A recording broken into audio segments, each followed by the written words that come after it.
Support companies that help support the Stoney Ridge Farm. Subscribe to the channel and contact Farm Fence Solutions for all of your fence building and tornado wire needs.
Afraid of work, I ain't afraid of play, I ain't afraid to get the job done and do it my own damn way. I ain't afraid of life, times like this. If you mess with my freedom, I'll tell you just what you can kiss. That's right. Hey there folks, this is Josh, Stoney Ridge Farmer. Welcome back to another gorgeous day here on the Stoney Ridge Farm. Today's a teaching day here on the farm, and what we're going to be doing is teaching you guys what I've learned about fencing in around a cattle waterer. Now, this could serve as a video for a how-to, this could serve as lessons learned on my part, and this is going to serve as a little bit of a demo with this Gale skid steer and this awesome ProTech post driver. This is called the P240 post driver from ProTech Machinery, ProTech USA, and this is available from Farm Fence Solutions. You can rent it, you can use it, you can buy it however you want. If you got a fencing business, this is an instrumental tool. So we're going to show you a cool tool, and we're going to get to work. We're going to walk around this water tank and show you guys exactly what we're doing today. It's going to be fun. All right.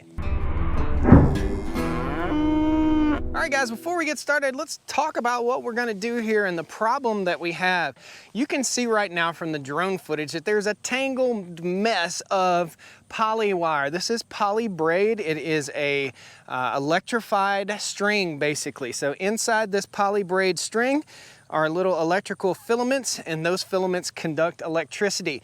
That's how we separate this pasture into these paddocks. So different paddocks in a pasture. This is about a 5-acre pasture, and we have 1, 2, 3, 4, 5, 6, 7 different paddocks in this 5-acre pasture. In other words, the cows end up getting in 1 acre to 3/4 of an acre of land to eat on for 12 hours. We move the cows twice a day here on the Stoney Ridge Farm, and it's really rejuvenating the soil. So the whole goal here is to build soil on the farm.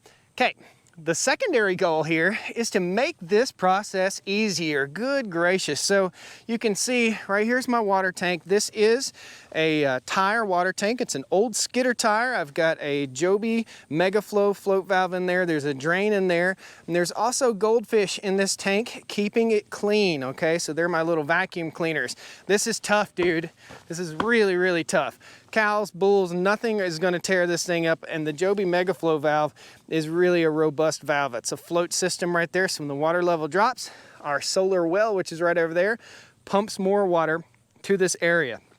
Now, I've already come out here and I pre-marked. You can see I've got my post laying here, and I've got these marked. Okay, there's 4 posts, and we're going to be setting, and they're going to be each opposite one another. So 1, 2, 3, 4, just like that. And they need to be exactly opposite one another. So 1 over there and 1 over there. This is the ProTech P240 post driver right here. This thing retails for around 37, 38 grand. I'm not totally sure. Call Farm Fence Solutions if you're curious about getting one of these or renting one of these. You can rent it anywhere in the country, basically. This sets up on 3 hydraulic rams, 1, 2, 3.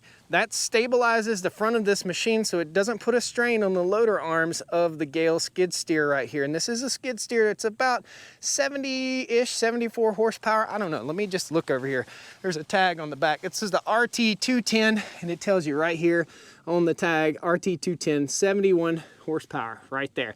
And the weighted capacity, 2,100 pounds, 9,900 pounds operating mass. So, in case you wondered how much your skid steer weighs. This is a really cool machine. It has the Ideal Tracks, which is a self-tensioning track system, okay? So without further ado, we're gonna start driving post. The way this thing drives post is there is a huge weight up here on the top, and that weight comes right down onto a post and knocks it into the ground. There's some thought process that had to go into this, and I needed to get it done before the grass recovered. In other words, there's a drain in there that comes right out through here. I can't hit that drain pipe with my fence pipe, okay? And this fencing pipe is called SS40 or Schedule 40 steel galvanized pipe. You don't have to cap this pipe. So many comments about capping the pipe. It's gonna freeze, it's gonna bust. Do your ice cube trays freeze and bust? No, because they can expand upward and outward. These are also driven into the ground, and they conduct heat from below the frost line up into the pipe, and thus preventing freezing. We're in North Carolina and we don't get really, really frigid temperatures here, so it rarely will get to 0. That's why this won't freeze, and if it does freeze, it'll just be on the top, and I'll come out and break them off, then throw them out of here. And this is partially buried in the soil. And the water that comes into this is 55 degrees, which is a constant temperature, and it comes from right here. So you see, the trench is here, the post goes there. That's it. That's the fun we're having today. So let me get busy. We'll get you guys an awesome time lapse. I'll kind of explain what I'm doing as we go. There is a little connector. Where's that connector? That's gonna go on these posts. I think I had it right over here.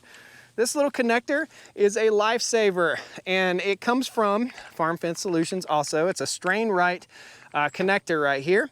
And that is what we'll be hanging our fence wire on. So first we're gonna drive 4 posts, then we're gonna come back and we're gonna show you guys exactly how the fencing system works right here. And this is super cool. It's super awesome. It's something I came up with the help of one of you guys. One of my viewers posted a comment over on the Facebook channel. Thanks, guys.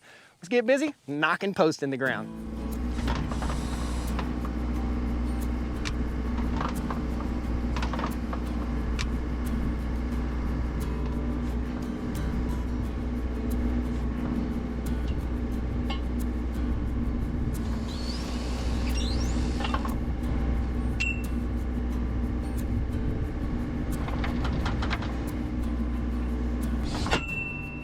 Now you guys might see me using this stick. There's a gray stick in my hand and a level. So each post has to be level. I've found that it's easier to level the mast, which is the upright part on the post driver, than it is to level the post. So I level the mast, I get it squared up, then I start driving my post and make sure that my post is plumb and level and straight up and down. So that's how all this works. That's what that stick is for, and it has marks on it that tell me how far to drive the post. This isn't that complicated. I'm just knocking posts in the ground. This is a heavy, heavy piece of equipment on the front of this skid steer, and it would probably be a good idea for me to have some weights on the back of the skid steer, because it does make it a little bit tipsy front to back. The way I counteract that is when I move it around, I try and move the weight up over top of the cab of the skid steer or over the skid steer arms instead of hanging it way out and causing me to be off balance.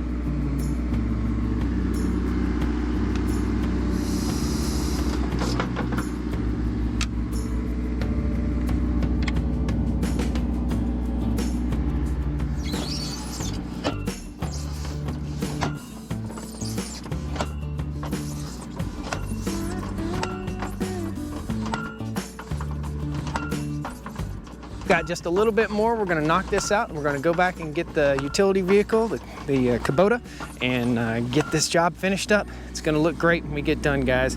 Please hit that like button, subscribe to the channel. I'd love to have you back here on the Stoney Ridge Farm. This is a first generation farm here in the foothills of the Blue Ridge Mountains, and it's a monumental undertaking.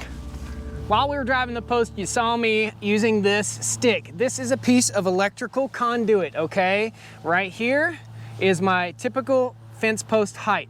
This is my fence post height for the water tanks, and this is the height for the hanger gates. So we're gonna take this and we're gonna set it right down here next to the post, and we'll know exactly where our hangers go. Pretty simple. I wanna give you an idea of how I set this up. So I set that guy down. This is a step-in post. This is where my poly wire will be running from. I wanna make sure that I am in line with my step-in post, and that's where I got my line right there. So we won't need this for now. We'll put that back on the Kubota. We're gonna go ahead, and it's not an exact science. It's in around about, if you're a couple inches off, in other words, it's not gonna matter. So we wanna go directly across from our other post. Very, very simple. We'll use these self-tapping screws. Again, directly across, zip this guy in. There we go. Now we'll do another one in the bottom.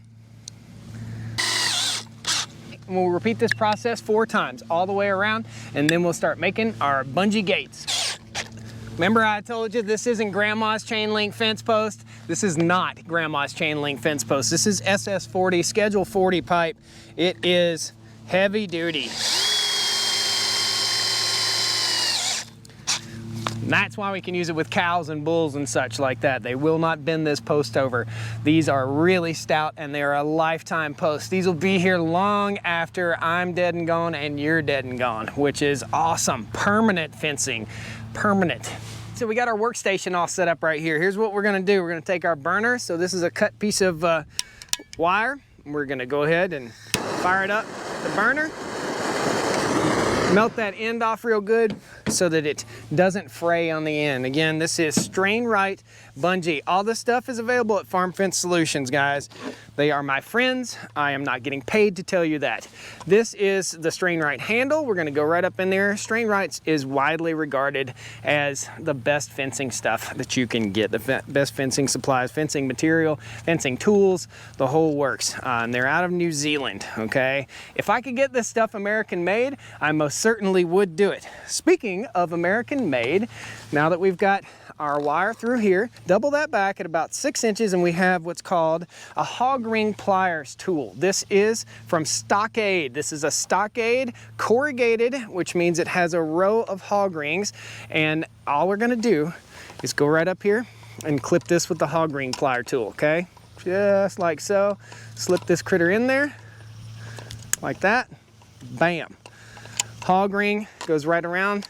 We're gonna do it twice, okay? So we get a double layer of protection so it doesn't pull out, and so it looks a little bit neater than if you just tied it off. You can just tie it off in a knot, but that is just so much better, so much cleaner. If you're really obsessive, you can do 3. Guess who's really obsessive? I'm gonna do 3. I just wanna make sure that a cow doesn't get against this and pull it loose, and it won't do that. So there we go. So this is one side of our gate. We're gonna take this over and we're gonna kind of walk it off, measure it out, and then we're gonna cut and do the same exact thing and attach it to each one of these posts. Then after that, we're gonna take our poly wire and we're gonna put the same handle on that, so I don't have to turn the power off on the fence. Typically I'd ride up, turn the power off, then I'd move all the stuff around, then I'd move the cows, and it's just saving so much time. So this is how you fence around a water tank. This is the right way. This is the way that I see for intensive mob grazing. So I'm gonna get busy and we'll bring you guys back in when I get done. So we got it done. Very simple task today. I learned a little bit. Again, this area is a little bit large. Cows could lounge potentially in here, but I don't think so. So the way it's set up, again, This bungee is removable, so I can move it to this section or that section, either section. All of them are universally removable and can be placed between the posts, okay? So when I let the cows in, the first paddock they'll get to is right here. They'll have access right through to the waterer, no impediment whatsoever. When I get ready to move them over here, I'll just take this wire and I'll attach it to that post. They'll be in this paddock and they'll have access to the waterer. And as they slowly work their way around this entire pasture, all I have to do is leapfrog my connections. Pretty simple, pretty cool little setup, guys. Again, I'll show you. So these are just tied off.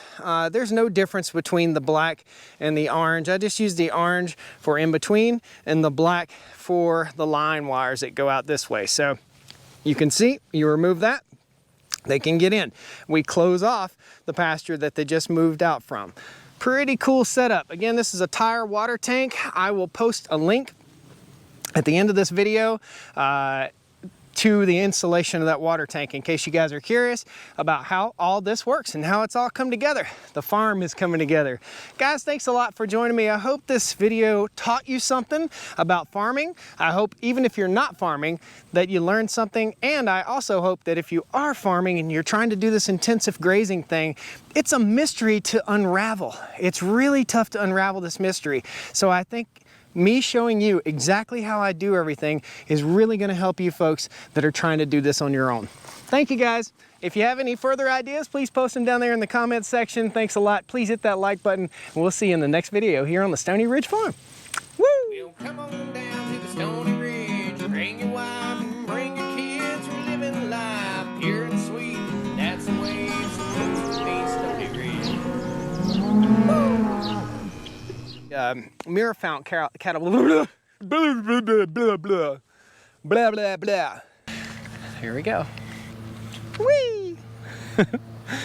Camera go down. Right there is where it's gonna go. I wanna make sure it's exactly opposite the post that is exactly opposite. Exactly opposite airplanes, lawnmowers. It's as if I live in the city. Let's get a little bit more country quiet going on here. Don't know where the post went. Hello? Yeah, booger on the lens there, buddy.